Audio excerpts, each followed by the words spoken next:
स्वागत है आपका इस चैनल पर। मैं हूं राज और आप देख रहे हो हाईवे 33। मैं भूत प्रेत से संबंधित ऐसी कहानियां सुनाता रहता हूं। ये कहानियां जो है ना, आप लोग यानी हमारे सब्सक्राइबर भेजती रहती हैं। ऐसी ही एक कहानी मेरे पास आई हुई है। चलिए उस कहानी को शुरुआत करते हैं। झट से अमीर बनना कौन नहीं चाहता है। सबकी लालसा यही होती है कि बस अभी मैं काम करूं और अभी मैं अमीर बन जाऊं। ऐसा कोई जादू का छड़ी घुमाऊं आज जो मैं अमीर कहलाने लगूं, बन जाऊं। मेरे पास में हर चीज़ सुख सुविधा हो, मेरे पास में अपना मकान हो, अपना गाड़ी हो, बैंक बैलेंस हो। ये तो सबकी इच्छा होती है। लेकिन जो कमाता है ना, पैसा एक एक करके अब वो मेहनत से करके जमा करता है और तब ना जाने कितने दिनों के बाद इस जगह पर, इस पोजीशन पर पहुंचता है कि अपना घर बना सके, अपना गाड़ी खरीद सके, अपने बैंक में बैलेंस जमा कर सके। ये आसान काम थोड़ी होता है। लेकिन कुछ लोग को ऐसा लगता है कि नहीं, ऐसा कुछ इस दुनिया में ज़रूर है जिससे झटपट अमीर बना सकता है, बन सकते हैं। ऐसा कुछ लोग का मानना है और उसमें वो दिन रात लगे रहते हैं, खोजबीन करते हैं उस तरीका को, उस जगह पर उस तरीका को जानने की कोशिश करते हैं कि वो तरीका मुझे मालूम हो जाए और मैं अमीर बन जाऊं। ये एक ऐसे ही नौजवान की कहानी है जिसका नाम है अविनाश। उत्तराखंड के रहने वाली 2007 की ये बात है। अविनाश भी, उनके दिल में बड़ी इच्छा थी।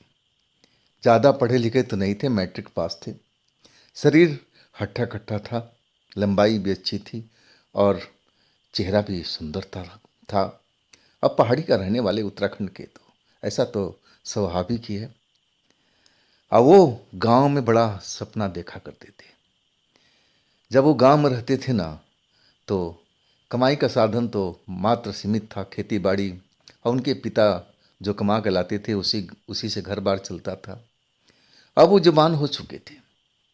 कुछ दिनों में अब उनकी शादी भी होनी थी, जैसे उनके माता पिता कह रहे थे, क्योंकि घर के इकलौते थे लड़के में। और उनकी दो बहनें थी, माता पिता ने उनका शादी भी कर रखा था।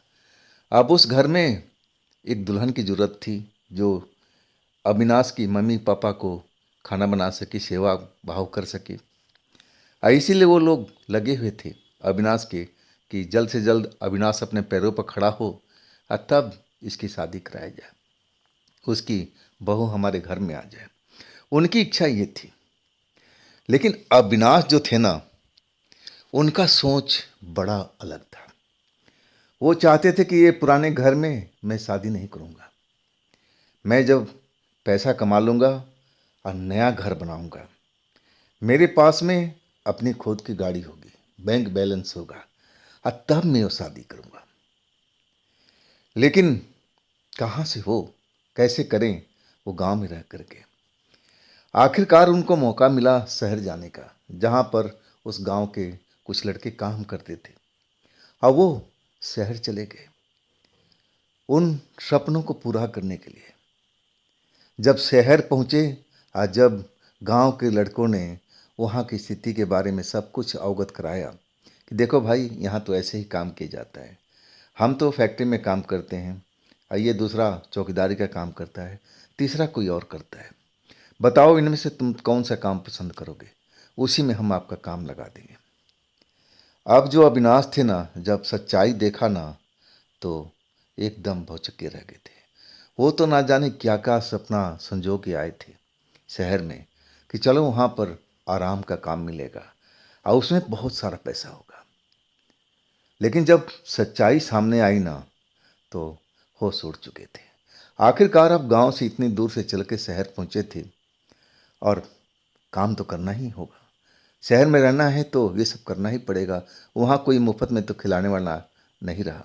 वहाँ जिस मकान में रहेंगे उसका भाड़ा भी देना पड़ेगा। तो इस सारे चीज़ को तो प्रबंध करना ही था। आखिरकार उन्होंने चौकीदारी का काम अब लिया, चौकीदारी करने लगे फैक्ट्री में। लेकिन अपना सपना जो देखे थे ना, वो वो देखते रहते थे कि एक दिन ऐसा आएगा और ज़रूर मैं अमीर की तरफ जाऊंगा, अमीरी की तरफ में। मेरे पास में सब सुख सुविधा होगी, मैं अपने गांव में नया घर बनाऊंगा, मेरे पास में अपनी खुद की गाड़ी होगी और तब मैं शादी करूंगा, अपनी दुल्हन को नई घर में लेके आऊंगा। लेकिन वो चौकीदारी की जो नौकरी थी, उसमें ये सब कहाँ से संभव होने वाला था। महीना 2 महीना अपना काम करते रहे, जो पैसा मिलता था, कुछ पैसा तो अब खाने में खर्च हो जाता था, किराया जो होता था उसमें दिया जाता था, मिल बांट करके सब लोग रहते थे। एक एक कमरे में 6 6 लोग अब गुजारा करते थे। खाना सबका इकट्ठा बनता था, तो जो भी शेयर बनता था उनको देना ही पड़ता था। और कुछ पैसे जो बच जाते थे अब अपने गांव भेज देते थे, अपने माता पिता के पास में। लेकिन सपना देखना उन्होंने बंद नहीं किया। वो मन ही मन सोच रहे थे कि नहीं, मैं इस काम के लिए शहर में नहीं आया हूँ, मुझे तो वो काम चाहिए जिससे मैं फटाफट अमीर बन सकूं और जो मेरे सपने हैं उसका पूरा कर सकूं। लेकिन रास्ता कोई सूझ नहीं रहा था अविनाश को। आप सुबह जाते तो देर रात तक घर पहुंचते चौकीदारी की नौकरी करके। अब फिर घर आते तो खाना पीना, अब कमरे में सोने के अलावा उनके पास अब काम ही क्या था। खैर, 3 महीना बीत जाने के बाद अब वो परेशान रहने लगे थे। जब कोई रास्ता उनको निकल नहीं पा रहा था कि हम कैसे अमीर बनेंगे, कैसे धनवान बनेंगे और हमारे सपने कैसे पूरे होंगे, तो बेचैन होने लगे थे। उनको लगा कि ये नौकरी हमारा सही नहीं है, इस नौकरी से हम कुछ भी नहीं कर पाएंगे। लेकिन अब शहर में तो रहना है, तो एक ठिकाना ज़रूर चाहिए। वो ठिकाना उनका किराए का घर, जिसमें बहुत सारे लोग रहते थे, और उसके लिए पैसा भी चाहिए। तो मन मार करके उस काम को किए जा रहे थे। लेकिन अब 3 महीना हो चुका था, उनके हित मित्र भी बन गए थे और अपने दोस्तों से कहा करते थे कि भाई कोई ढंग का काम हो तो मुझे बताना। अब लंबे चौड़े तो थे और पर्सनालिटी भी अच्छी थी। हाँ, कई दोस्तों ने सुझाव दिया कि अब ये काम बदल दो, दूसरा काम कर लो। सिक्योरिटी में चले गए। जो सिक्योरिटी का काम था, अब उसमें थोड़ा सा इस काम चौकीदारी के काम से थोड़ा अलग ही था और उसमें थोड़ा पैसा ज़्यादा मिलने लगा। लेकिन वो भी काम इतना आसान नहीं था, कोई परमानेंट जॉब नहीं हुआ करती थी। कभी इस फैक्ट्री में, कभी उस फैक्ट्री में सिक्योरिटी वाले भगाते रहते थे। अब जो सपना उन्होंने देख कर के गांव से शहर में आए थे, अब उनको लगने लगा कि सपना टूट रहा है। मैं तो लग रहा है कि बस अब चौकीदारी से सिक्योरिटी में आ चुका हूँ, अब इससे आगे मैं कहाँ जा सकता हूँ। मेरे पास में ज़्यादा कोई योग्यता है नहीं और मैं कोई काम भी तो नहीं जानता। अब क्या करें, मजबूरी बस। अब वो टिके रहे, वो सिक्योरिटी की नौकरी करते रहे। और ऐसे ही एक रात, नाइट की ड्यूटी थी उनकी।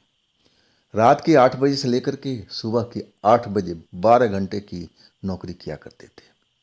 और पैसा आप समझ सकते हैं कितना मिलता होगा। उसमें सब कुछ काट पीट करके कुछ ही पैसे वो बचा पाते थे और अपने माता पिता को भेज दिया करते थे। अब खैर, रात का 10 बज रहा था और वो जो फैक्ट्री थी ना, अब दिन के टाइम में ही चलती थी, रात के टाइम में बंद हो जाती थी। छोटी सी फैक्ट्री थी, ज़्यादा लोग उसमें काम भी नहीं करते थे, मुश्किल से 30 40 लोग काम करते थे। और गार्ड एक ही, फैक्ट्री का मालिक एक ही गार्ड का अब रखा हुआ था और गार्ड थे अविनाश। अब वो रात को 10 बजे के आसपास, सर्दी का मौसम था और ठंड भी लग रही थी, तो वहाँ पर अविनाश ने गेट के बाहर कुछ सूखे लकड़ी अब जला करके अब आग को सेक रहे थे, अलाव जला रहे थे। ठंड का मौसम जो था, अब 10 बजे से ऊपर का वक्त होने लगा, 11 बजा अलाव बुझने लगा था। अब उस अलाव के लिए अब फैक्ट्री में अंदर गए कि कुछ लकड़ी और इकट्ठा कर लूं और अलाव को जला दूं। और जब लकड़ी इकट्ठा करके आए ना, तब वो देख रहे हैं कि अलाव के पास में एक व्यक्ति बैठा हुआ है, मैले कुचैले कपड़ा पहने हुए, बाल बिखरे हुए, जैसे लगता था कि महीना भर से वो नहाए धोया नहीं है। कपड़े भी ऐसा ही था जैसे अब कोई भिखारी जैसा हो, फटे पुराने कपड़े। और वो अब आग के पास बैठा हुआ, अलाव के पास में आग की गर्मी को, तपन को अब ले रहा था। जब अविनाश वहाँ पर पहुँची ना, तो उस व्यक्ति को देखकर चौंके। व्यक्ति अविनाश के लिए अनजाना था उस जगह पर, क्योंकि ऐसे व्यक्ति को उन्होंने कभी देखा नहीं था। अविनाश पूछ बैठे, अरे आप कौन हो? आप तो इस एरिया में कभी नजर नहीं आए। वो व्यक्ति बूढ़ा था, ज़्यादा मतलब 50 की उम्र के आसपास का था। दाढ़ी भी बढ़ी हुई थी, सफ़ेद दाढ़ी थी, बाल बिखरे हुए। वो कहने लगा कि मैं आग जलता हुआ देखा ना, तो मुझे ठंड लग रही थी और मैं इस आग के पास में आ गया हूँ।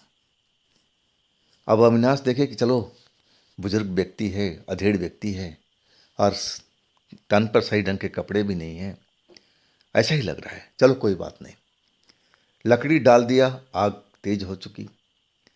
अब अविनाश चाय पीने का शौकीन थे, चाय पीते थे। अपने लिए वो चाय बनाने के लिए गए और ना जाने क्या सूझी कि वो उस अधेड़ व्यक्ति के लिए भी चाय बना करके लेके आए। चाय का कप अब उस अधेड़ व्यक्ति को पकड़ा दिए कि बाबा चाय पी लो, सर्दी हो रही है, चाय पियोगे ना शरीर में थोड़ा जान से आ जाएगी। अब वो अधेड़ व्यक्ति बड़ा खुश हुआ, अविनाश को देख करके बड़ा खुश हुआ, क्योंकि अविनाश ने उनको गर्मा गर्म चाय पकड़ा दी थी। और चाय का चुस्की लेकर के अब अविनाश की तरफ देखने लगा, कहने लगा कि आपने मेरी तो मदद कर दी, मुझे चाय की इच्छा हो रही थी पीने की, और देखो आपने मेरी इच्छा झट से पूरी कर दी। अविनाश कहने लगे कि बाबा मेरे पास में अब इसके अलावा कुछ नहीं है, अगर भोजन होता तो मैं भोजन भी कराता, इसलिए माफ़ी चाहता हूँ। अविनाश दिल के थोड़ा ऐसे ही थे, आप गरीबों को आप जैसा कुछ ऐसा देखते थे तो उनका मन पसीज जाता था और वो चाहते कि उनके पास कुछ पैसे होते तो मदद ज़रूर करते। वो ऐसे ही इंसान थे, लोगों का दुख देख करके वो खुद पसीज जाते थे। जब उन्होंने देखा ना कि फटे पुराने कपड़े हैं, तब वो मदद करना चाहते थे। उनके पास में खुद पुराने कपड़े थे और वो चाहते थे कि अब बाबा को दे दिया जाए। अब वो कहने लगे बाबा कल आप आओगे क्या? अब वो जो बाबा थे कहने लगे कि हाँ, आप बुलाओगे तो मैं ज़रूर आ जाऊँगा। तब अविनाश बोले कि बाबा कल मैं आपके लिए कुछ कपड़े भी लेके आऊँगा, आप भोजन भी लेके आऊँगा, आप कहाँ रहते हो? अविनाश ऐसे ही पूछने लगे। वो बूढ़ा व्यक्ति बताने लगा कि मेरा कोई ठिकाना तो है नहीं, मैं इधर उधर भटकता रहता हूँ और जो मुझे कोई खाना वाना दे दे मैं खाना खा लेता हूँ, जहाँ जगह मिली मैं सो जाता हूँ, मेरी इस दुनिया में तो अब कोई है ही नहीं। अविनाश उसकी बातों से प्रभावित होने लगे और कहने लगे बाबा ये कब से चल रहा है आपके साथ में? क्या आपका कोई औलाद नहीं है, बाल बच्चे नहीं, परिवार नहीं है? अविनाश के जब ये बात बोला ना, तो बूढ़ा आदमी हंस पड़ा और कहने लगा कि अरे मेरा सब कुछ था, लेकिन अब नहीं है, मैं अब इस दुनिया में अकेला ही हूँ। अब इसके बाद वो बूढ़ा व्यक्ति अविनाश से बात करने लगा, पूछने लगा कि बेटा तुम तो बड़ा देखने में हष्ट पुष्ट लग रहे हो, ये तुम ऐसी नौकरी क्यों कर रहे हो? तुम्हें तो धनवान होना चाहिए था। अब यही तो सपना देख करके अविनाश आए थे शहर में। अब वो दुखती रग पर बूढ़ा आदमी ने जैसे उंगली रख दिया, वो टीस उभर आ गई अविनाश के पास में। वो टीस दर्द दे रही थी। अविनाश को अब समझ में आ गई कि ये जो सपना लेकर के गांव से चले थे, वो शहर में आकर के अब मैं क्या बन चुका हूँ, सिक्योरिटी गार्ड। तब अपना मन की बात उस बूढ़ा व्यक्ति से बताने लगे कि बाबा मैं गांव से शहर आया था ना, तो मैं सोचा था कि शहर में जाकर के अच्छा खासा पैसा कमाऊंगा, फिर अपने गांव का घर को अब नया घर बनाऊंगा तोड़ करके। मेरे पास में अपनी खुद की गाड़ी होगी, बैंक बैलेंस होगा, तब मैं शादी करूंगा। मेरे माता पिता चाहते थे कि मैं जल्द से जल्द शादी कर दूं, लेकिन मैं ऐसा करने वाला नहीं हूं। लेकिन जब मैं शहर आया ना, तब मुझे पता चला कि मैं जो सपना सोचा था, संजोया था, वो अब इस जन्म में पूरा नहीं हो सकता। अविनाश की आंखों में एक तरह से आंसू भी आ चुके थे। हाँ, उस आंसू को उस बूढ़े व्यक्ति ने देख लिया और फिर अविनाश को देखकर कहने लगा, अरे बेटा, रो मत, रो मत। तुम्हारी इच्छा भगवान ने चाहा तो जरूर पूरी होगी। ईश्वर पर भरोसा रखो। जब तुमने सपना संजोया है ना, तो तुम्हारी वो मदद जरूर करेगा। किस हालत में करेगा ये तो मैं नहीं बता सकता, लेकिन जरूर तुम्हारी ये मनोकामना पूर्ण होगा। ईश्वर पर भरोसा रखो। इसके बाद वो बूढ़ा व्यक्ति अब उसी आग के पास में अब एक तरह से सुबह के 3 बजे तक बैठा रहा। लकड़ी पर लकड़ी वो लेके आते थे, अंदर से जलाते थे। अलाव अब जल रहा था। दोनों इंसान, अब अविनाश और बूढ़ा व्यक्ति, दोनों आग को अब ताप रहे थे। इस तरह सुबह का 3 बज चुका था। बूढ़ा व्यक्ति अचानक उठा और कहने लगा कि अब बेटा मुझे जाना होगा। अब अविनाश कहने लगे, अभी तो सुबह के 3 बजा है, अभी आप कहाँ जाओगे? देखो ठंड बहुत बाहर है और यहाँ तो आप आग के पास में हो। तब बूढ़ा व्यक्ति कहने लगा कि मुझे सर्दी और गर्मी बिल्कुल महसूस नहीं होती। मैं तो बस आग देखा ना, तो आ करके बैठ गया। अब मैं चलता हूँ। अब अविनाश कहने लगे, क्या आप कल आओगे? बूढ़ा व्यक्ति मुस्कुरा के कहने लगा कि अगर ऊपर वाला चाहा तो मैं जरूर आऊँगा। अब इसके बाद वो रुका नहीं। अविनाश उसको रोकते रह गया, अरे बाबा रुक जाओ, रुक जाओ। लेकिन वो बूढ़ा व्यक्ति उस जगह से चल दिया। अब उस बूढ़ा व्यक्ति के बारे में अविनाश सुबह तक, जब तक उनकी ड्यूटी 8 बजे तक थी, उसी के बारे में सोचने लगे कि वो बूढ़ा व्यक्ति कहता था कि मेरा सब कुछ था पहले, मेरा सब कुछ परिवार था और अचानक सब कुछ अब खत्म हो चुका है। अब मैं इस दुनिया में अकेले हूँ। और देखो कितना खुश है। तन पर उसके सही ढंग के कपड़े नहीं हैं, लगता है महीनों से नहाया नहीं। उसके ऊपर अपने घर का छत तक नहीं है। अब इधर उधर मारा फिरता है। भोजन का उसको टेंशन नहीं है, अगर मिले तो खा लेता है और नहीं तो किसी से मांगता भी नहीं है। ये देखो सबसे खुशी इंसान है। और एक मैं हूँ जो ना जाने क्या क्या सपने सजो के रखा हूँ और उसी चिंता में घुटते जाता हूँ। अब बूढ़ा व्यक्तित्व के बारे में अब वही सोच करके अब वो कहने लगे, अरे मुझे क्यों चिंता करना चाहिए, जो भी ईश्वर की मर्जी होगी तब हमारे पास में सब कुछ आ जाएगा। अब उनका जो विचार था ना, सोचने का अंदाज, उस बूढ़ा व्यक्ति ने बदलाव कर दिया था। उनको दिमाग को एक तरह से घुमा कर रख दिया था कि तुम्हें मांगने से कुछ नहीं मिलने वाला, जब तक उसकी मर्जी ना हो ना, तुम्हें कुछ भी नहीं मिलने वाला। इस बात को अब वो समझ गए थे बूढ़ा व्यक्ति के आने के बाद में। खैर, जब शाम को अब अपने घर गए, अब घर में दिन भर खाना पीना के अलावा अब आराम भी करना था, रात भर जगे थे, सोना भी जरूरी था। जब शाम को दोबारा से ड्यूटी आने लगे ना, तब उनको ध्यान आ गया, अरे उस बूढ़ा व्यक्ति को कुछ कपड़े लेते जाऊं। इसके बाद जो अपने पुराने कपड़े थे वो अपना थैले में रख लिए। ड्यूटी पहुंचे। अब वहाँ बूढ़ा व्यक्ति था नहीं। 10 बज गया, अलाव जला चुके थे, लकड़ी का अलाव जल रहा था, लेकिन बूढ़ा व्यक्ति एकदम कहीं नजर नहीं आ रहा था।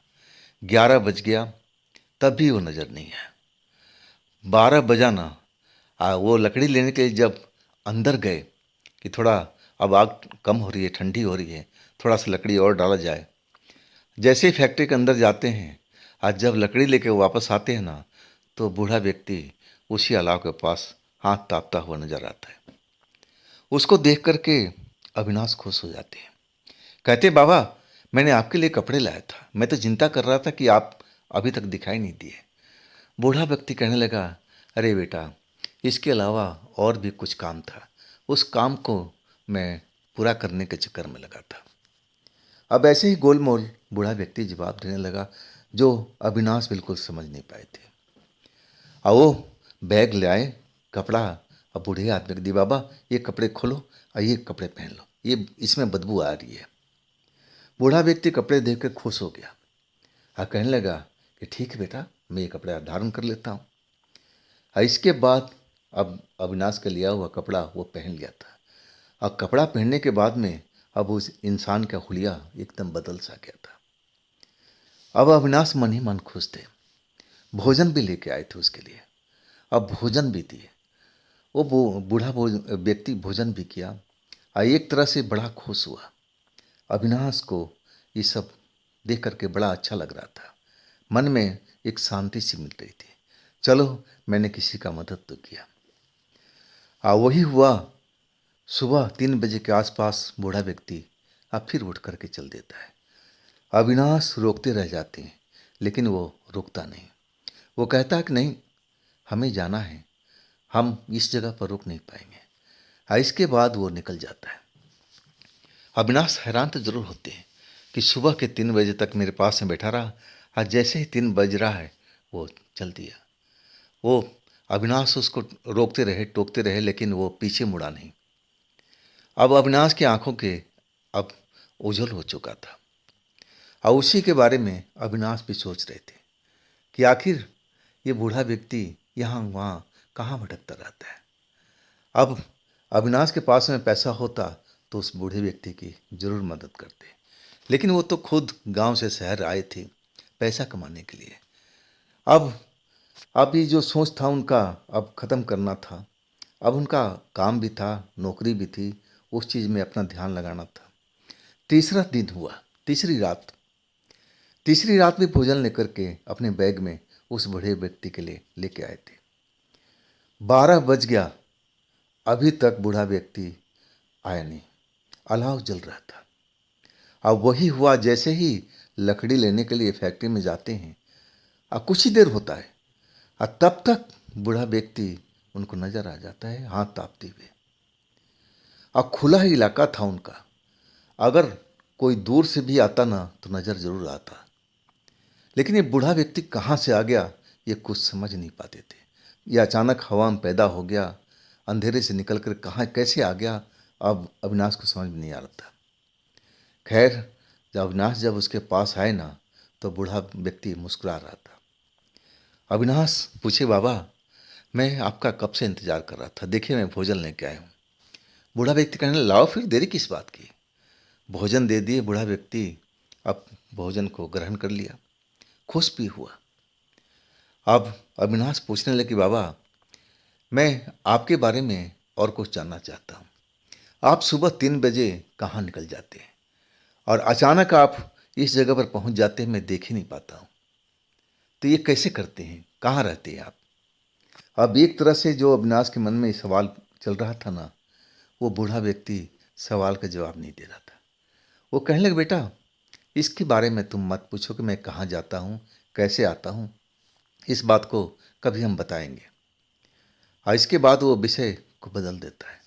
अब पूछता है कि अब बताओ तुम्हारे घर बार में कैसा चल रहा है, तुम्हारे माता पिता खुश हैं ना, क्या तुम इतना पैसा अब से कमा लोगे कि नया घर बना लोगे, तुम अपने लिए बैंक बैलेंस बना सकते हो, गाड़ी खरीद सकते हो, तुमने सोचा है कैसे करोगे। अब दुखती रग पर उस बूढ़े व्यक्ति ने अब हाथ रख दिया था। और ये जो पीड़ा थी उनके मन में अब धनवान बनने की दोबारा से अब उभर आई थी, उसकी टीस भी महसूस कर रहे थे अविनाश। तब वो कहने लगे, बाबा ये तो सपना मेरा अब टूट ही गया है, अब मैं इसके बारे में ज़्यादा सोचता नहीं हूँ। जब से मैं शहर में आया ना, हाँ तब मैं पैसे का महत्व को समझा। और जब मैं गांव में रहता था ना, तब मुझे लगता था कि शहर तो पैसे के खान है, बस वहाँ जाना है, नौकरी करना है, अब पैसा तो अपने पास ही आ जाएगा। लेकिन मैं अब जान चुका हूँ ये इतना आसान काम नहीं है। बूढ़ा अब अविनाश को देख करके मुस्कुराने लगा और कहने लगा कि बेटा जो तुम्हारा सपना है ना वो पूरा कर सकते हो। अब अविनाश की बारी थी चौंकने की। चौंक करके अब बूढ़ा व्यक्ति की देखते हैं कि कह रहा है बूढ़ा व्यक्ति। अविनाश पूछे, बाबा क्या बात कर रहे हो आप, कैसे मैं ये सपना पूरा कर सकता हूँ। वो बूढ़ा व्यक्ति मुस्कुरा के कहने लगा कि बेटा जरूर कर सकते हो, अगर तुम्हारी इच्छा है तो मैं तुम्हारी इच्छा को पूरी करवा सकता हूँ। लेकिन इसके लिए बेटा अब थोड़ा तुम्हें कष्ट भी देना पड़ेगा। ये जो इच्छा है ना, इतनी आसानी से पूरी नहीं हो सकती।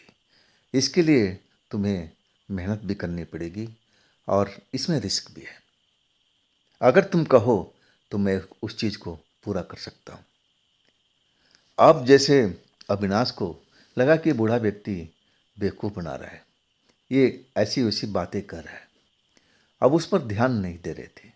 अब समझ रहे थे कि ये बस फेंक रहा है, अब ये लपेटना हमें नहीं है। लेकिन बूढ़ा व्यक्ति बार बार अब यही कर रहा था कि देख बेटा, अगर तेरे मन में है कि तुझे अमीर बनना है तो मैं अमीर बनवा सकता हूँ, लेकिन कुछ कुर्बानी भी देनी पड़ेगी, कुछ ऐसा करना पड़ेगा, वो सोच लो तुम। जब बार बार यही सब कह रहा था ना, तो अविनाश बोले कि ऐसा क्या करना पड़ेगा, कैसे मैं अमीर बन पाऊंगा, अविनाश पूछ रहे थे। बूढ़ा व्यक्ति कहने लगा कि देखो, मैं रास्ता बता सकता हूँ, रास्ता पर जाना तुम्हारा काम है, और उस रास्ते पर कांटे भी हैं, फूल भी हैं। अब तुम्हारे अपने नज़रिए से देखना है कि तुम कांटे के चुनते हो या फूल के चुनते हो। अगर तुम फूल को चुन लोगे ना, तो वास्तव में जैसा तुमने सोचा है वैसा ही तुम हो जाओगे। अगर तुमने कांटे को चुना ना, तो जिस पोजीशन में है उस पोजीशन से भी नीचे गिर सकते हो, और तुम्हारी लिए खतरा भी पैदा हो सकता है। तो बेटा, इस काम में रिस्क है। अगर तुम फैसला कर लेते हो तो मैं तुम्हें वो रास्ता दिखा सकता हूँ जिसके लिए तुम गांव से शहर में आए हो। अविनाश चौंक करके उस बूढ़ा इंसान को देखने लगे कि आखिर ये चीज क्या है भाई। देखने में तो भिखारी की तरह लग रहे थे। अब इनके बदन पर अविनाश का दिया हुआ कपड़ा है, भोजन भी कराते हैं, और ये ऐसी ऐसी बातें फेंक रहा है जो अविनाश के लिए बड़ा ही पहले की तरह लग रहा था। अब अविनाश का मन कह रहा था कि इसकी बात पर विश्वास ना करें, ऐसा संभव नहीं है।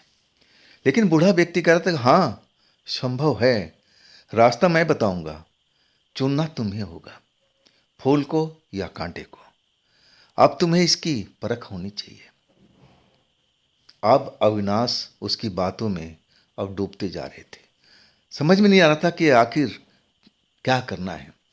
आखिरकार उनको अब बूढ़े आदमी को बोलना पड़ा कि हाँ मैं तैयार हूं, अब आप रास्ता दिखाओ।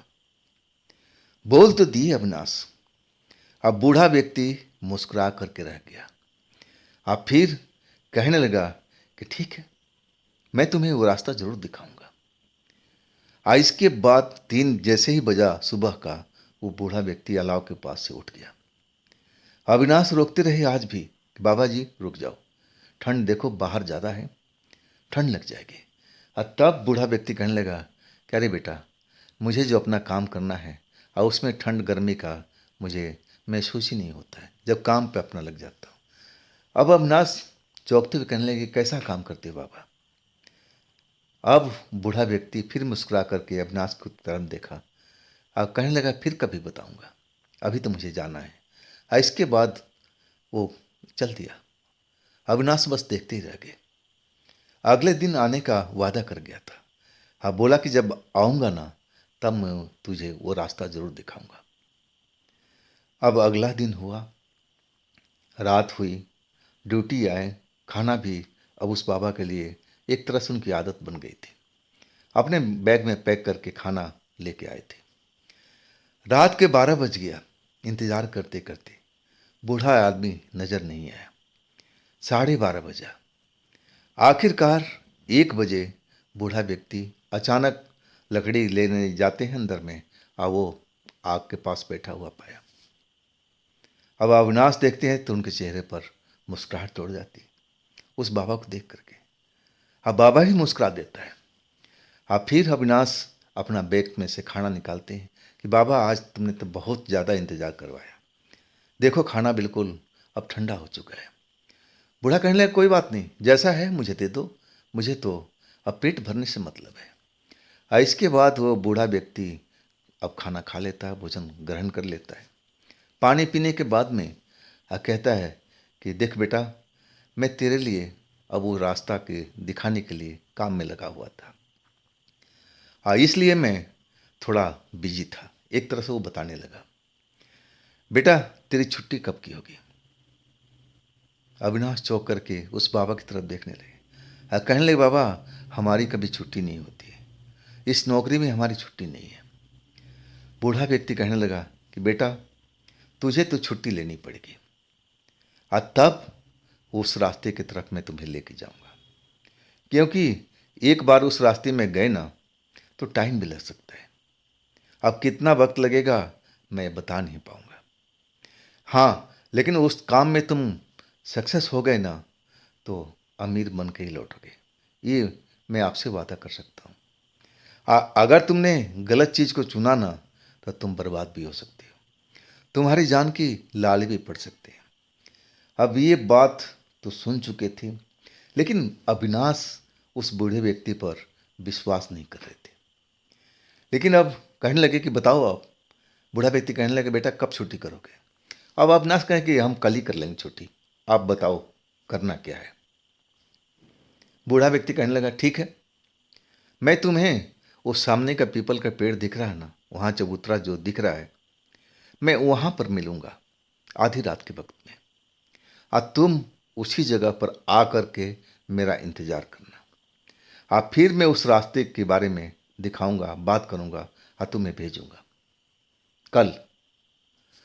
अब एक तरह से अविनाश के दिमाग में एक मजाक ही चल रहा था कि ये बूढ़ा व्यक्ति ऐसे ही फेंक रहा है, इसकी बातों में दम नहीं है। चलो इसकी दिल रखने के लिए हम ऐसा भी कर लेते हैं, और मैं भी देख लेता हूँ कि आखिर ये जो कह रहा है इसमें सच्चाई कितनी है। और तब अविनाश कहते हैं, ठीक है बाबा, कल मैं छुट्टी कर लूँगा और मैं आधी रात के वक्त इस पीपल के पेड़ के पास में आ जाऊँगा, आप मिलोगे ना। तब बूढ़ा व्यक्ति मुस्कुरा के कहने लगा, हाँ मैं ज़रूर मिलूँगा, हो सकता है थोड़ा लेट आऊँ, लेकिन तुम उस जगह से कहीं जाना मत, वहीं पर मेरा इंतज़ार करना, अब मैं अवश्य आऊँगा। उसके बाद सुबह में वही 3 बजे के आसपास बूढ़ा व्यक्ति निकल गया।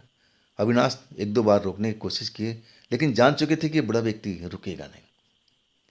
खैर अगले दिन उन्होंने छुट्टी ले लिया, तबीयत सही नहीं है ऐसा बहाना करके। अब फिर आधी रात के वक्त उस पेड़ के पास, उसी फैक्ट्री के थोड़ा सा आगे एक पीपल का पेड़ था जहाँ चबूतरा बना हुआ था, और दिन में वहाँ पर मजदूर वगैरह बैठ कर के, अब गर्मी के टाइम होता तो उस पेड़ के छाए में आराम भी करते थे, और बाकी और दिनों में वहाँ पर बैठक जरूर दिन के टाइम लगती थी, लेकिन रात के टाइम वहाँ पर बिल्कुल सुनसना सपाटा हो जाता था। ऐसे ही वहाँ पर होता था। अब रात के आधी रात के टाइम 11 साढ़े 11 के वक्त अब अविनाश उस जगह पहुँच गए, बस ये आजमाने के लिए कि बूढ़ा व्यक्ति जो कह रहा था वो कितना सच है, परखना चाहते थे। जब वहाँ पर आए ना तो बिल्कुल वो जगह बिल्कुल शांत पड़ा हुआ था, पीपल का पेड़ था, चबूतरा बना हुआ था, और बिल्कुल गहरा सन्नाटा उस तरफ में।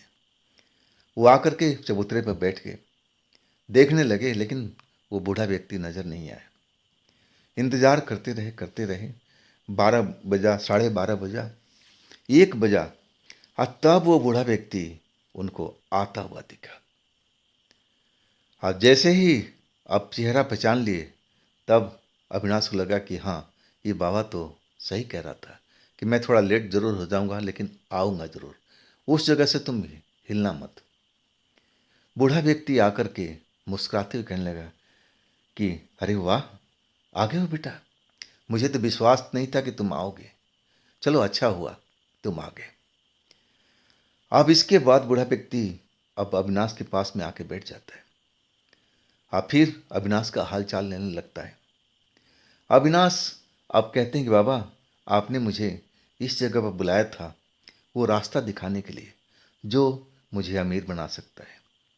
तब बाबा कहने लगे कि हाँ उसी लिए तो मैं आया हूँ, तब अविनाश कहने लगे, चलिए उस रास्ते पर चलते हैं, आप बताइए तो सही, अब हमें क्या करना होगा, पूरा उसको डिटेल के बारे में बताइए। अब बूढ़ा व्यक्ति कहने लगा, बेटा रास्ता दिखाना मेरा काम है और उस रास्ते पर चलना तुम्हारा काम है। उस रास्ते में तुम्हें बताया ना कि फूल भी हैं कांटे भी हैं। अब तुम किस चीज़ को चुनते हो ये तुम्हारा, अब तुम्हारा हक है, तुम्हारा काम है, उसमें मैं तुम्हारा साथ नहीं दे सकता। अगर तुमने सही चीज़ का चुनाव किया ना तो वास्तव में तुम अमीर बन सकते हो, अगर गलत चीज़ का चुनाव किया ना तो तुम बर्बाद भी हो सकते हो। क्या तुम इसके लिए तैयार हो? अविनाश उस बाबा की तरफ देख रहे थे और उनको अभी भी लग रहा था कि बाबा जो कह रहा है ना सब ऐसे ही बेतुकी बातें हैं, इसमें कोई दम नहीं होगा। आज के विज्ञान के टाइम में ऐसा कौन सा जगह है जहाँ पर ऐसी चीज़ मिलेगी, मैं अमीर बन जाऊँगा। क्योंकि अब शहर में आकर के वो हर चीज़ समझ चुके थे, विश्वास नहीं हो रहा था। तब बूढ़ा व्यक्ति कहने लगा कि तुम क्या सोच रहे हो? सोच लो, अगर तुम्हें नहीं करना है तो अपने घर जा सकते हो, अगर करना है तो मेरे हाथ पर हाथ रखो। अविनाश उस बूढ़ा व्यक्ति को देखते रहे कि यह है क्या भला भाई, ये है क्या चीज़। जब मेरे पास में पहली बार आया था तो एक भिखारी की तरह लग रहा था और आज भी अविनाश का दिया हुआ कपड़ा पहने हुए था। अविनाश अब उसके बारे में सोच रहे थे कि मैं क्या करूं, लेकिन अब इसी काम के लिए तो आए थे इस जगह पर, चलो परख कर देखते हैं क्या बूढ़ा करवाना चाहता है। अब बूढ़ा व्यक्ति के हाथ में हाथ अपना दे दिया, आज जैसे ही हाथ में हाथ रखा ना, अब एक तरह से बिजली का जैसे करंट लगा हो, शरीर में जैसे झंझनाहट हुई और झंझनाहट एकदम और बढ़ने लगी। अब जो वहाँ का दृश्य था ना एक तरह से बदलने लगा था, जैसे अविनाश महसूस कर रहे थे वो फैक्ट्री के एरिया सब कुछ गड़मड़ होता हुआ नज़रों के सामने से गायब सा होने लगा था और ऐसा लग रहा था कि अविनाश हवा में उड़ रहे हों और ऐसी जगह पर जा रहे हों जो उन्होंने कभी देखी नहीं हो। ऐसे ही उनको महसूस हो रहा था। अब एकदम खौफ में आ गए थे कि क्या हुआ, मैं तो बूढ़ा व्यक्ति के हाथ में हाथ दिया था और मैं जैसे हवा में उड़ रहा हूँ, मैं कहाँ जा रहा हूँ, क्या हो रहा मेरे साथ में। एकदम होपलेस हो गए थे। अब आसपास में देख रहे हैं तो बूढ़ा व्यक्ति वहाँ पर है ही नहीं, बूढ़ा व्यक्ति ना जाने कहाँ गायब हो चुका। और वो एक अनजान एरिया में गए, अनजान इलाके में पहुँच गए। जिस जगह पर वो बैठे थे पीपल का पेड़ तो ना जाने कब का गायब हो चुका था और वहाँ का जो भौगोलिक स्थिति थी ना, वो फैक्ट्री एरिया, वो सब कुछ उनकी नज़रों से गायब हो चुका था। अब एक नए जगह पर वो पहुँच चुके थे। आज जैसे ही उस जगह पर देखते हैं ना जहाँ वो लग रहा था कि हवा में उड़ कर के आ रहे हों, लेकिन वो चल रहे थे जैसे पैदल ही चल रहे थे, उस रास्ते पर चल रहे थे। अब वो रास्ता इतना साफ सुथरा बना हुआ था और आसपास में अब फूल खिले हुए, एक से एक रंग बिरंगे फूल अब दिखाई दे रहे थे और वो चमकता हुआ रास्ता का अंत नहीं दिखाई दे रहा था। अब जो अविनाश थे ना, अब देख करके एकदम हड़बड़ा से गए थे कि मैं कहाँ आ गया हूँ, ये कौन सी नगरी है, कौन सी जगह है, क्या मैं इस दुनिया से कहीं अलग दुनिया में तो नहीं आ गया हूँ। अविनाश इसी सोच में डूबे हुए थे और चलते जा रहे हैं जैसे कोई जादू से उनको खींच रहा हो। उस रास्ते पर तेज तेज तेज चलते जा रहे हैं, कदम उनका आगे की तरफ बढ़ता जा रहा है और आसपास में देखते जा रहे हैं। ऐसी ऐसी चीज़ें उनको नज़र आ रही जो कभी उन्होंने देखा तक नहीं था, सपने में नहीं देखा था। ऐसे ऐसे पेड़ पौधे दिखाई दे रहे थे जो कभी उन्होंने अपनी नज़रों से देखा नहीं और वो आश्चर्य में डूबे हुए उस रास्ते पर चलते जा रहे हैं, चलते जा रहे हैं।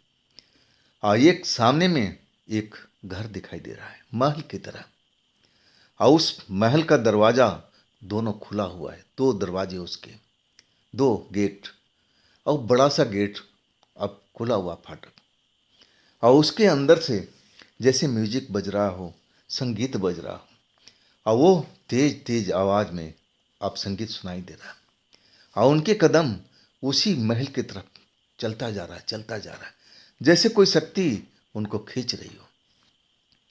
उस महल के अंदर वो प्रवेश कर जाते हैं। आज जब देखते हैं ना तो हैरान रह जाते हैं। बड़ा सा महल राजा रजवाड़े की तरह दिखाई दे रहा है। हर तरफ कीमती वस्तु, अब कीमती फर्नीचर, हर चीज वहां पर लगे हुए हैं। और वहां पर एक रोशनी सी हर जगह पर उस महल को रोशनी कर रही है, सफेद सी। लेकिन वो क्या चीज की रोशनी थी, अविनाश समझ नहीं पाए थे। और म्यूजिक कहाँ बज रहा है, उसका सोर्स क्या है, कौन बजा रहा है, और वो समझ नहीं पा रहे थे। अब अपनी नजरें इधर उधर घुमा कर देख रहे हैं कि आखिर मैं किस जगह पर आ गया हूँ, ये जगह कौन सी है, और ये संगीत जो बज रहा है इसको कौन बजा रहा है। और तभी जैसे कोई शक्ति उनको खींचती हुई लेके जा रही है। और जैसे जा रही है ना, और तभी एक खूबसूरत लड़की उनके सामने से आती हुई दिखाई देती है। सफेद वस्त्र में वो परी की समान लग रही थी। अब जैसे उस खूबसूरत औरत को, लड़की को देखते हैं ना, तो उनके कदम रुक जाते हैं। वो औरत मुस्कुरा करके और अविनाश को देखने लगती है। और फिर उसके होठ से वो मधुर वाणी निकलती है कि तुम बड़े खूबसूरत नौजवान हो, क्या तुम मेरे साथ में रात बिताना पसंद करोगे? मैं तुम्हें अभी इस काम के बदले में धनवान बना सकती हूँ। बोलो, बोलो, जल्दी बोलो। अब जो अविनाश थे ये कुछ समझ नहीं पा रहे कि भाई ये सब अचानक मेरे साथ में क्या हो रहा है। ये औरत, खूबसूरत औरत कौन है? आइए, बेबाकी से ऐसी बात क्यों कर रही है? अब बार बार कह रही थी औरत कि तुम जल्दी से बोलो ना, तुम बहुत खूबसूरत हो, क्या तुम मेरे साथ में रात व्यतीत करोगे? और उसके बदले में मैं तुम्हें बहुत सारा धन दूंगी। अगर हाँ कहते हो तो मेरा हाथ पकड़ो। अब अविनाश जो थे ना, अब उनका कभी भी ऐसा विचार नहीं था। अब वो सोच में पड़ गए थे कि मैं क्या करूं। अभी तो बूढ़ा व्यक्ति मेरे साथ में भी नहीं है। क्या बूढ़ा व्यक्ति होता तो मैं उससे पूछ भी लेता कि मुझे क्या करना चाहिए, अब मैं किस जगह पर आ गया हूं। अब इसी सोच विचार में डूबे हुए, और बार बार लड़की कह रही है कि तुम बोलो तो सही, क्या मेरे साथ में रात बिताओगे? तब अविनाश कहते हैं कि सबसे पहले ये बताइए कि ये जगह कौन सी है, मैं इस जगह पर कैसे आ गया? वो लड़की जो खूबसूरत है, सफ़ेद वस्त्रों वाली, मुस्कुरा के कहती है, अरे छोड़ो ना, तुम्हारी तो मन में यही इच्छा होती थी ना कि मैं जल्द से जल्द अमीर बन जाऊं। क्या तुम ऐसा सोचती थी ना? तब अविनाश कहने लगे, हाँ हाँ हाँ, मैं तो ऐसा ही सोचता था। तब तुम सही जगह पर आ चुके हो। अगर तुम्हें धनवान बनना है तो मेरे हाथ पकड़ो और मेरे साथ रात बिताओ, और फिर मैं तुम्हें धनवान बना दूंगी। लेकिन अविनाश सोच विचार में डूबे हुए थे, और वो कहने लगे कि ये बूढ़ा जो कहा था कि देखो उस रास्ते पर फूल भी है और कांटे भी है, अब कांटे चुनते हो या फूल चुनते हो, ये तुम्हारी समस्या है, तुम्हारी परख है, इसमें तुम्हारी कोई मैं मदद नहीं कर सकता। और यही सोच में डूबे हुए, और लड़की बार बार कह रही थी कि तुम इतना देर क्यों लगा रहे हो, इतना देर क्यों लगा रहे हो, तुमने हाँ बोलना है या ना बोलना है वो बता दो। अब जो अविनाश है ना, उनके मन में कुछ अलग विचार आता है। आप कहने लगते हैं कि नहीं जी, मैं आपके साथ ऐसा काम नहीं कर सकता, और ना मैं आपके साथ रात बिता सकता हूँ। आप मुझे, मैं जिस जगह से आया हूँ मुझे वापस कर दो, बड़ी आपकी मेहरबानी होगी। और जैसे ही ये बोलते हैं ना, वो लड़की एकदम से जिधर से आई थी और उधर ही दौड़ती हुई वापस चली जाती है, बिना मुड़े, बिना देखे हुए। अब एक जगह पर अविनाश जहाँ खड़े थे वहीं के खड़े खड़े रह जाते हैं। अभी भी संगीत की आवाज़ सुनाई पड़ती है, और अविनाश समझ नहीं पाते हैं अभी भी कि मैं किस दुनिया में आ चुका हूँ, ये कौन सी जगह है। ऐसी जगह तो मैंने कभी सपने में नहीं देखी थी। चमकता हुआ महल, सफ़ेद रोशनी, कीमती सब वहाँ पर, फर्नीचर से लेकर के हर चीज़ तक। और वो म्यूजिक की उनकी कानों में आवाज़ आती रहती है। हाँ, जैसे म्यूजिक में वो शक्ति है कि उनको आकर्षित कर रही है कि चलो उसको देखा जाए, ये कौन संगीत को बजा रहा है। और आखिरकार उस रास्ते पर आगे बढ़ने लगते हैं। महल के अंदर में आज जब एक दरवाजे पर आके रुकते हैं, क्योंकि वो संगीत उसी घर के अंदर से निकलती है।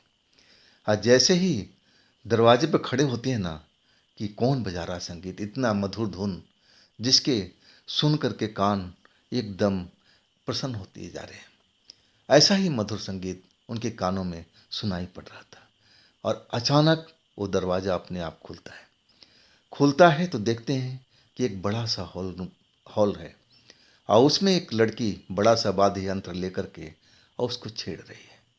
आज जैसे ही दरवाज़ा खुलता है ना, लड़की अब अविनाश को देखती है, मुस्कुराती है और कहती है कि आइए आइए, अंदर आ जाइए। अविनाश बिना सोचे समझे उस घर में प्रवेश कर जाते हैं, उस लड़की के पास जाके खड़ा हो जाते हैं। और लड़की जो सुर छेड़ रही थी, यंत्र बजा रही थी, अब उसको एक जगह पर रख देती है। अब फिर अविनाश को कहती, बैठिए ना, बैठिए, मैं आप ही का इंतजार कर रही थी, आपने आने में बहुत देर कर दी, बताइए कुछ पिएंगे, कुछ खाएंगे। अविनाश कुछ समझ में नहीं पाते कि आखिर ये सब मेरे साथ में चल क्या रहा है। भाई मैं कौन से दुनिया में आ चुका हूँ, कहीं मैं मर तो नहीं गया हूँ, कहीं मैं स्वर्ग में तो नहीं पहुँच गया हूँ। ऐसे ऐसे मन में उनकी शंकाएं होने लगती है। वो शंकाएं शायद लड़की को समझ में आ जाता है। कहती है लड़की, अरे घबराइए मत, घबराइए मत, आप मरे नहीं हैं, आप जिंदा हैं। अब आपके मन में इच्छा हो रही थी ना कि मैं अमीर बन जाऊं, हो रही थी ना, आप ये सब अपने मन में चलाते थे ना, तो आप बिल्कुल सही जगह पर आ गए हो। आप बैठिए यहाँ पर, मैं आपकी मदद जरूर करूंगी, लेकिन एक शर्त मेरी है। अब अविनाश अब उस लड़की की तरफ देख रहे थे कि आखिर मैं किस जंजाल में पड़ चुका हूँ भाई, मैं कैसे उस बाबा का हाथ पकड़ा और इसके बाद मैं इस जगह पर आ गया, मुझे कुछ पता भी नहीं चला। आखिर वो बाबा कहाँ रह गए, बाबा कहाँ रह गए। अब उस लड़की से पूछते हैं कि देखिए, मुझे नहीं मालूम कि मैं किस जगह पर हूँ। मैं एक बाबा के साथ में था, पीपल के पेड़ पर, जहाँ चबूतरा था, हमारी फैक्ट्री का इलाका है। और बाबा ने बोला था कि देखो, मैं तुम्हें एक रास्ता बता सकता हूँ, और उस रास्ते में तुम्हें कांटे भी मिलेंगे, फूल भी मिलेंगे। अब फूल को चुनना है, कांटे को चुनना है, ये तुम्हारी जिम्मेदारी है, मैं उसमें कोई मदद नहीं कर सकता। आखिर वो बाबा कहाँ रह गए, आप उनके बारे में कुछ जानती हो तो बताइए। लड़की गौर से अब अविनाश का चेहरा घूरती रहती है, अब मुस्कुराती रहती है। अब फिर कहती है कि बाबा ने सही कहा था आपसे, कि आपको अब जो चुनना है आपके अपने दिमाग से, और आपने जो चुना है ना, बिल्कुल सही चीज़ को चुना है, फूल को चुना है, आप कांटे को नहीं। अगर आप पहली लड़की की बात के जाल में फंस जाते ना, तो आपका जीवन नरक बन सकता था। वो लड़की आपको नरक की तरह आपको कर देती, नरक की जैसे यातना होता है ना, और उसी तरह से आपको यातना देती। आपने अच्छा किया कि उसको आपने आप एक तरह से ठुकरा दिया। अगर उसको आप अपना लेते, उसकी बात को मान जाते, तो जैसे बाबा ने कहा था ना, वैसे ही आपके साथ में होता, आपकी ज़िंदगी नरक बन जाती। आपने ठुकरा के बहुत अच्छा काम किया, अपने दिमाग से आपने जो कुछ किया बहुत बढ़िया किया। अब आप फूल के चुने हैं, ये जो हमारे पास में बैठे हो ना, तो मैं आपको जो आपके मन की लालसा है वो पूरा करूँगी, लेकिन मेरी भी एक शर्त है, उसको मानना पड़ेगा। अब जो अविनाश थे ना, वास्तव में अभी भी उनको ऐसा लग रहा था कि जैसे सपने की दुनिया में है, वो नींद में सोए हुए हैं, और सपना टूटेगा ना तो जाग जाएंगे, और जगेंगे तो ये सब कुछ खत्म हो जाएगा। ये चल रहा है ना, सब सपने के अंदर में चल रहा है, आँख खुलेगी और इसके बाद सब खत्म। लेकिन लड़की मुस्कुरा के कह रही थी कि नहीं नहीं, आप सपने की दुनिया में नहीं हो, हकीकत में हो। और बोलो, आप मेरी शर्त को मानते हो तो मैं आपको ऐसा कर सकती हूँ, मैं धनवान बनाने की आपको कोशिश करूँगी भी। अब एक तरह से अविनाश संकोच में पड़े रहते हैं कि मैं क्या करूं, कैसी जगह पर आ चुका हूं, मुझे हाँ बोलना चाहिए या ना बोलना चाहिए, कहीं ऐसा भी ना हो कि इस जगह पर भी आ करके फंस जाऊं। हाँ, तब लड़की कहती कि अरे डरो मत, बिल्कुल सही जगह का आपने चुनाव किया है। इस जगह पर मैं आपको ऐसा नहीं करने वाली, लेकिन एक शर्त है, पहले आप मंजूर करो और तब मैं ऐसा कुछ करूँगी। आखिरकार अविनाश को मानना ही पड़ता कि ठीक है, मैं आपकी शर्त को मंजूर करता हूँ। अब बोलिए मुझे करना क्या होगा। तब वो लड़की कहती है कि मेरे साथ आपको रात बितानी पड़ेगी, एक रात। इसके बाद हर पूर्णवासी की रात कम से कम 5 बार मेरे साथ में आपको साथ देना पड़ेगा। अगर ये शर्त मंजूर है तो मैं आपको अब अमीर की दिशा में लेके जा सकती हूँ। बोलो, करोगे ना ऐसा? आपने शर्त तो हाँ कर दिया है, अब तो आपको करना पड़ेगा। अगर आप शर्त से मुकरते हो तो मैं नाराज हो जाऊंगी, और नाराज होने के मतलब कि आपके साथ बुरा भी हो सकता है। तो चलो, अब देर मत करो। अविनाश को समझ नहीं पाते हैं कि ये मैंने तो बिना सोचे समझे शर्त को हाँ कर दिया, और ये लड़की की डिमांड कुछ अलग ही है। अब वो अपने लिए एक सुंदर सी सपना देख रहा था, देखे थे कि मेरी खूबसूरत पत्नी आएगी, उसके साथ मैं सुहागरात मनाऊंगा, सब कुछ उसका होगा। लेकिन यहाँ आकर के वो फंस चुके थे। अब इस चीज़ को करना नहीं चाहते थे, किसी गैर लड़की के साथ अब बिस्तर पर सोना भी नहीं चाहते थे। ऐसा उनके दिल में कोई पाप भी नहीं था, ना वो ऐसा सोच रखते थे। लेकिन अब ऐसी जगह पर आके फंस चुके थे। अब अब उनकी समझ से बाहर था।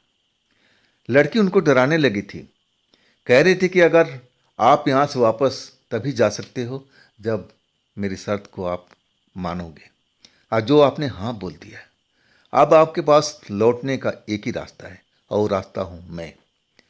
अगर आप मेरे साथ रात बिताओगे तभी आप बाहर जा सकते हो, और नहीं तो इसी जगह पर, अब ये जगह जो आपको दिख रही है ना, अब ऐसी जगह पर आपको रहना पड़ेगा, और वो जगह कुछ दिन के बाद में अंधेरे में बदल जाएगी, और हर तरफ आपको अंधेरा ही अंधेरा नजर आएगा, और उस अंधेरे में आप भटकते रहोगे।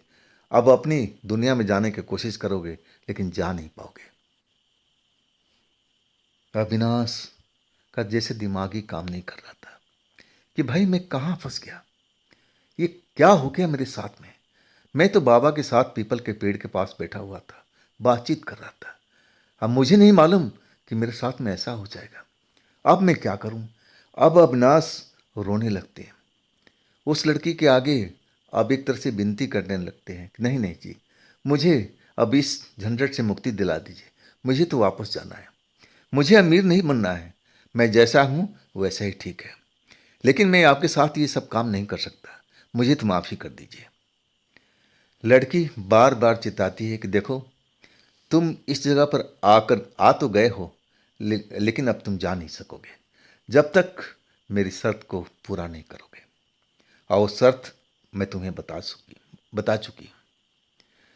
बार बार अविनाश उस लड़की को रिक्वेस्ट करते हैं कि देखिए मैं ऐसा नहीं कर पाऊंगा, लेकिन वो लड़की अपनी जिद पर अड़ी हुई, कहती है कि तभी आप इस जगह से बाहर निकल सकते हो जो मेरी बात को मान लोगे। इसके बाद वो लड़की उस जगह से उठ के चली जाती है। जैसे ही जाती है ना, वो जगह थोड़ी देर तो ऐसे ही चमकता हुआ दिखाई देता है। अब फिर एक तरह से अंधेरा वहाँ पर होने लगता है, और देखते ही देखते वो जगह अंधेरे से भर जाती है। अब जिधर देखते हैं अविनाश, अंधेरे के अलावा कुछ भी नजर नहीं आता है, हर तरफ अंधकार ही अंधकार। और उस अंधकार तक तो बात ठीक थी, लेकिन उसके बाद में भयानक भयानक आवाजें आनी शुरू हो गई। वो भयानक आवाजें जैसे कोई राक्षस गुर्रा रहा हो, कोई चिल्ला रहा हो, और वो आवाज सुन करके अविनाश की हिम्मत टूट चुकी थी, और उस लड़की को आवाज लगाने लगे कि देखिए, आप जल्दी से मुझे इस अंधेरे से बाहर निकालिए, आइए, आवाज भयानक भयानक किसकी आ रही है, इसको आप बंद कराइए, मैं आपकी अब बात मानने के लिए तैयार हूँ। अविनाश पूरी तरह से डर चुके थे, और वो समझ गए जैसा लड़की कह रही है, अगर हमने नहीं किया तो वास्तव में हम ऐसे ही अंधेरे में अब एक तरह से गायब हो जाएंगे। आखिरकार वहाँ पर जब आवाज़ लगाते हैं उस लड़की को ना, तभी वो अंधेरा छटने लगता है। पहले की तरह वहाँ पर उजाला हो जाता है और उस उजाला में वो लड़की फिर आती हुई दिखाई देती है। फिर लड़की उनका हाथ पकड़ती है कि चलो अब मेरे साथ में। अब एक बड़ा सा कमरे में ले जाती है। उस वहाँ पर बड़ा सा पलंग लगा हुआ, गुलाब के पंखुड़ियाँ जैसे ना जाने कितने फूल की पंखुड़ी उस बिस्तर पर लगा हुआ है। सुगंध अजीब सा आ रही है। वो सुगंध ऐसी है कि उनके नाकों में पड़ता है तो मदहोशी में अब चलते जाते हैं। और आखिरकार जब पलंग पर बैठते हैं और उस लड़की को हाथ में हाथ दे देते हैं, तब उनको लगता है कि अरे, अब ऐसा एहसास होता है कि नहीं, मैं कहीं और नहीं हूँ, ये शादी मेरी हो चुकी है, ये है मेरी पत्नी, मैं अपनी पत्नी के साथ में हूँ। उनको ये सब भ्रम होने लगता है। आखिरकार उस लड़की को बात मानने के लिए तैयार हो जाते हैं, अपनी पत्नी समझ करके। इसके बाद अब गहरी नींद में भी चले जाते हैं। जब उनका नींद खुलता है ना, तब अचानक आंख खुलते हैं। जैसे ही आंख खुलता है तो उसी पेड़ के पास, पीपल का पेड़ चबूतरे पर, वो उसी चबूतरे पर लेटे हुए पाते हैं अपने आप को। हैरान हो जाते हैं, सुबह होने जा रही है, बाबा उस जगह पर नहीं है। बाबा ना जाने कहाँ गायब हो चुका है। अब ऐसा लगा ना अविनाश को कि वास्तव में मैंने कोई भयानक सपना देखा है। वो सपना ही था। ऐसा थोड़ी हो सकता है भाई, साइंस का ज़माना है, अब ऐसा थोड़ी हो सकता है। अविनाश तो इतना पढ़े लिखे थे, मैट्रिक पास किए हुए थे, और उनको सब कुछ लगने लगा कि नहीं नहीं नहीं, ये सब मेरे दिमाग का धोखा है, मैं ज़रूर सपने में चला गया था। अगर बाबा होता तो वो भी नज़र आता ना, बाबा भी नहीं है। अब मुझे लगता है कि मैं इंतज़ार करते करते इस जगह पर सो गया और वो फिर सपना स्टार्ट हो चुका था। ऐसा कुछ नहीं है। इसके बाद अपने आप को सही पाते हैं और चल देते हैं अपने घर को। रास्ते पर यही सपने के बारे में, जैसे उनको लग रहा था कि सब कुछ सपना देखा था और सपने के अलावा कुछ नहीं था। घर पहुंचते हैं, आराम करते हैं और शाम को अब ड्यूटी भी आना होता है। और उनके जो दोस्त थे, अब उनको देख करके देखते रहते हैं। वो घूर कर बोलते हैं, अरे तुम क्या देख रहे हो, ऐसा क्या हो गया? और तब उनके दोस्त कहते हैं कि अरे भाई, तेरे चेहरे पर रौनक सा नजर आ रही है, देखो ना, अब तुम थोड़ा और सुंदर लग रहे हो, चेहरा तुम्हारा अब लाल लाल सा हुआ पड़ा है, ये रात भर में कैसे बदलाव हो गया? अब अविनाश को कुछ समझ में नहीं आ रहा था। आखिरकार वो आईना के सामने जाते हैं तो वास्तव में अपने चेहरे को देखते हैं ना, तो वास्तव में जैसे लड़के बता रहे थे ना, वैसे ही उनका चेहरा हुआ पड़ा है। पहले से खूबसूरत और हो चुके थे, गालों पर अब लाली छाई हुई थी। अब वास्तव में अपना चेहरा को देख करके एक तरह से खुश भी हो चुके थे। कहने लगे चले, तो बदलाव होता रहता है, इसमें कौन सी बड़ी बात है। आखिरकार वो अब अपना बैग वगैरह पैक करके और उस बूढ़े के लिए अब खाना नहीं लिए थे। बूढ़े से नाराज थे एक तरह से, मन ही मन, कि बूढ़ा वो रात में आया नहीं, मैं तो सपने की दुनिया में चला गया था। आप फिर अपने ड्यूटी पहुंच जाते हैं। ड्यूटी पहुंच जाते हैं। आप बूढ़ा के इंतजार करते हैं अलाव जलाने के बाद में, लेकिन बूढ़ा उस रात को आता ही नहीं है। सारी रात निकल जाती है इंतजार करने के बाद में, नहीं आता है तो फिर एक तरह से उसको, बूढ़े को भुला देते हैं, चलो जो हुआ खत्म हुआ। अपने घर आते हैं। अगले दिन फिर पैदल ही जाते थे, जहाँ से उनका ड्यूटी था अब कुछ फासले पर ही था, 1-1.5 किलोमीटर का फासला था, और वो फासला पैदल ही तय करते थे। अब रात को चलते जा रहे हैं, 8 बजे के आसपास का, 7:30 का टाइम था, अंधेरा हुआ पड़ा था, सर्दी का टाइम, धुंध भी था। अचानक उनका जो पैर था ना, किसी चीज़ से टकराया। वो जब टकराया ना, तो चौंक करके देखे तो एक बैग मिला उनको। पुराना सा बैग था कपड़े का। जब वो बैग को उठाए ना, तो सोचे कि देख ले इसमें बैग में क्या है, बैग किसका है, अभी रास्ते में पड़ा हुआ है। बैग जब खोलते हैं ना, तो देख करके हैरान रह जाते हैं। उसमें करारे करारे बहुत सारे नोट, जो कि उन्होंने अपनी ज़िंदगी में एक साथ कभी देखा नहीं होगा, वो नोट उनको दिखाई देते हैं। और वो नोट लाखों के तादाद में थे। आप तो जैसे अविनाश एकदम हैरान हो जाते हैं इतने सारे नोटों को देख करके। आप उस रुपये को देखते हैं ना तो बेचैन हो जाते हैं, आखिर किसका हो सकता है, जरूर किसी का गिर गया होगा। अब अविनाश जो थे ना सोच में पड़ चुके थे, इधर उधर देख रहे थे कि भाई कोई रास्ते पर जा तो नहीं रहा था, उसी का बैग गिरा होगा, लेकिन उस वक्त में वहाँ कोई था ही नहीं। आखिरकार उस रुपये को बैग को लेकर अपने फैक्ट्री पहुँचते हैं। ये बात अपने तक सीमित रखते हैं। उनका जो पार्टनर जो दिन की ड्यूटी में था उसको भी नहीं बताते हैं, वो चला जाता है। अब इतना सारा रुपया आ गया ना तो उनका दिमाग ठिकाने पर नहीं था। सोच रहे थे कि ये कैसे मेरे को मिल गया, ये तो लाखों रुपया है। इस रुपया से तो मैं सारे सपने अपना पूरा कर सकता हूँ, मैं अपना घर भी बनवा सकता हूँ, अपने लिए कोई बाइक भी खरीद सकता हूँ, बहुत कुछ कर सकता हूँ मैं। रुपया का अब एक तरह से देख करके अब उनकी आंखें चौंधिया गई थी। अब वो अपने मन में सोच लिए थे कि अब इतना रुपया मिल गया है तो मुझे इस जगह पर अब क्या करना है। सुबह हो जाएगी, अब मैं अपने गांव के लिए निकल जाऊंगा। अब इस जगह पर रह के फ़ायदा क्या, जिस काम के लिए मैं आया था वो काम तो मेरा अब हो चुका है, रुपया तो मुझे मिल चुका है, मैं कल सुबह ही अपने गांव के लिए निकल जाऊंगा।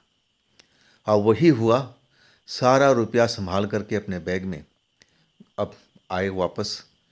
अपने दोस्तों से बोले कि मैं अपने घर जा रहा हूँ। अपने घर भी पहुंच गए रुपया लेकर के।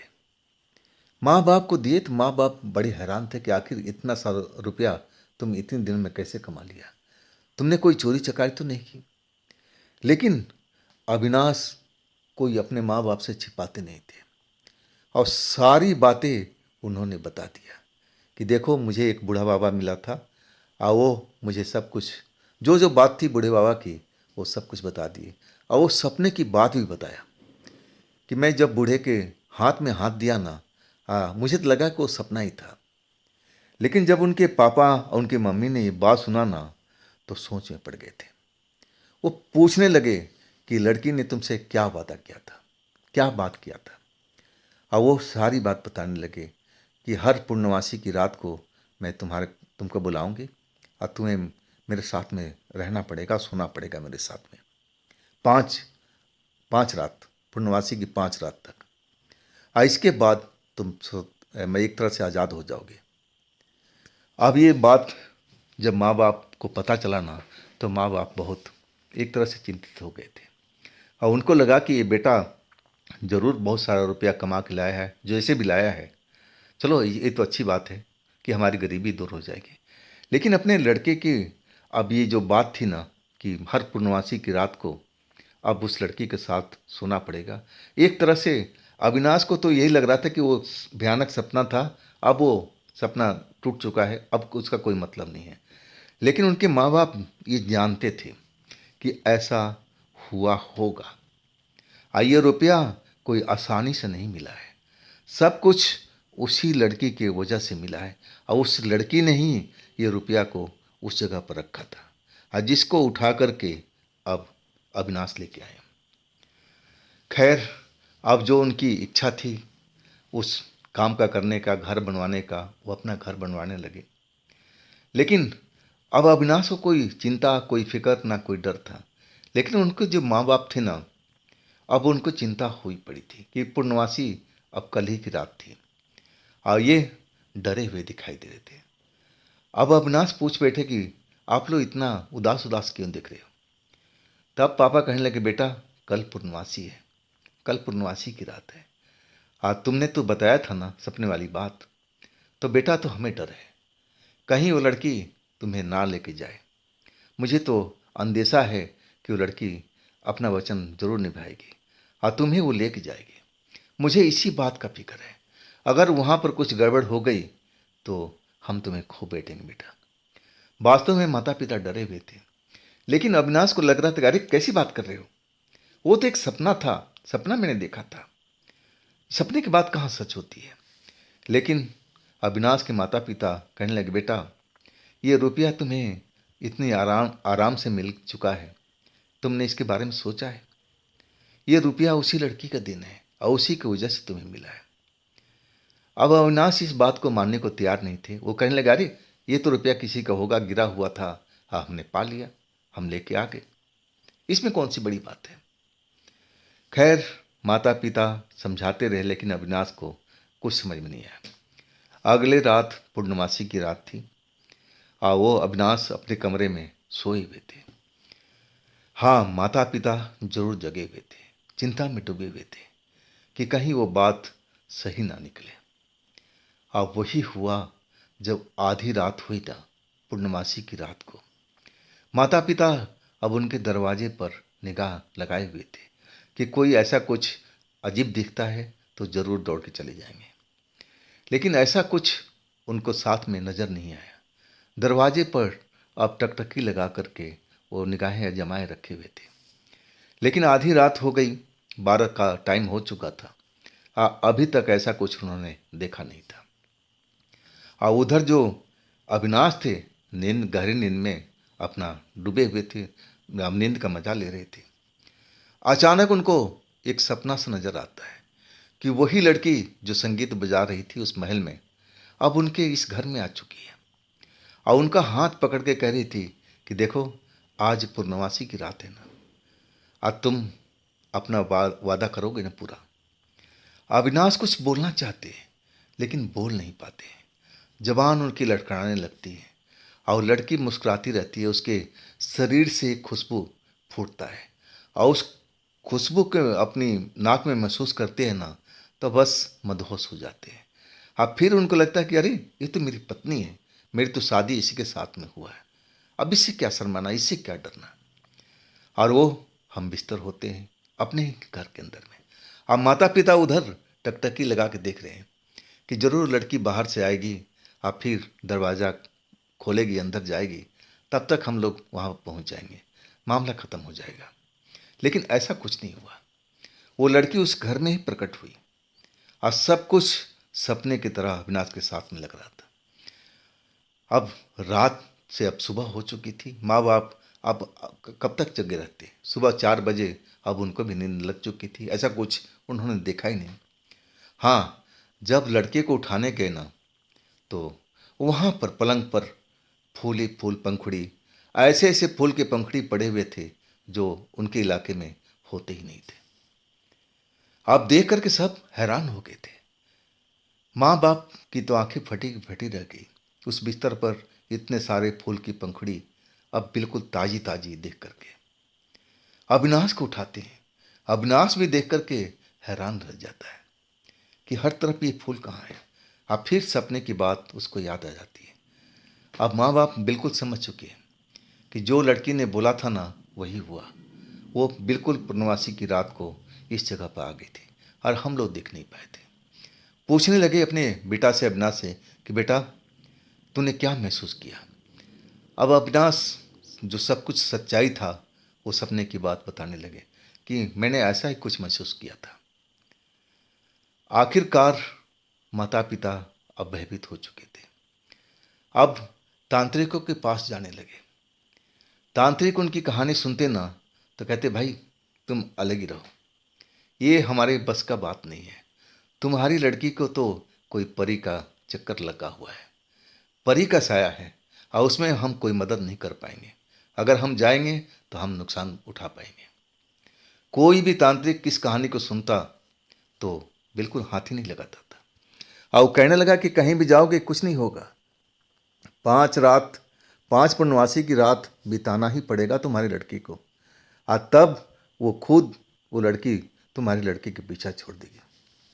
लेकिन माता पिता इतनी आसानी से थकने वाले नहीं थे, न हारने वाले थे। बड़े बड़े अब ओझा गुनी सबके पास पहुँचे कि हमारे बेटे की मदद कीजिए। लेकिन जो भी सुनता ना तो उनकी कहानी सुन करके अब मना कर देता कि देखिए, आप घबराइए मत, डरिए मत, वो लड़की आपके साथ, आपके बेटे के साथ में कुछ बुरा नहीं करेगी। अब जैसा आपके लड़के ने वादा किया है, वो वादे के अनुसार उसके साथ कर रही है, तो इसमें आपको डरने की आवश्यकता नहीं।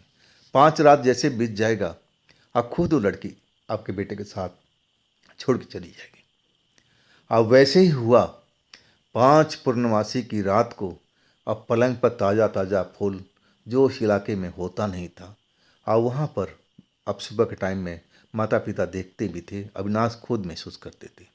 लेकिन 5 रात बीतने के बाद में जैसा लड़की ने वादा किया था ना, वैसे ही किया। और उसके बाद कभी भी वो लड़की अविनाश को दिखाई नहीं दी, ना सपने में ना ऐसे भी। अब अविनाश खुश थे कि चलो हमारा पीछा छूटा, माँ बाप भी खुश थे। और वो पैसे से उन्होंने अपना घर, नया घर, अपने लिए बाइक भी खरीद लिए थे। और कुछ उनका बैंक बैलेंस भी मैंने अच्छा खासा हो चुका था। अब उस पैसे से ही अपना घर के अंदर ही अब दुकान डाल दिया था, किराने की दुकान। दुकान भी अब सही चलने लगी थी। और इसके बाद उनका शादी ब्याह हुआ था। ये दोस्तों, ये जो कहानी है ना, अविनाश की भेजी हुई खुद की अपनी कहानी है। ये कहानी आपको कैसी लगी ज़रूर कमेंट में बताइएगा। हाँ दोस्तों, ये भी चैनल आप ही का है, तो इसको भी अपना प्यार दीजिएगा, लाइक कीजिएगा, अपने दोस्तों को शेयर कीजिएगा। अब फिर हम मिलते हैं इसी चैनल पर, इसी वक्त में कल। आप लोग अपना ख्याल रखिएगा। नमस्कार।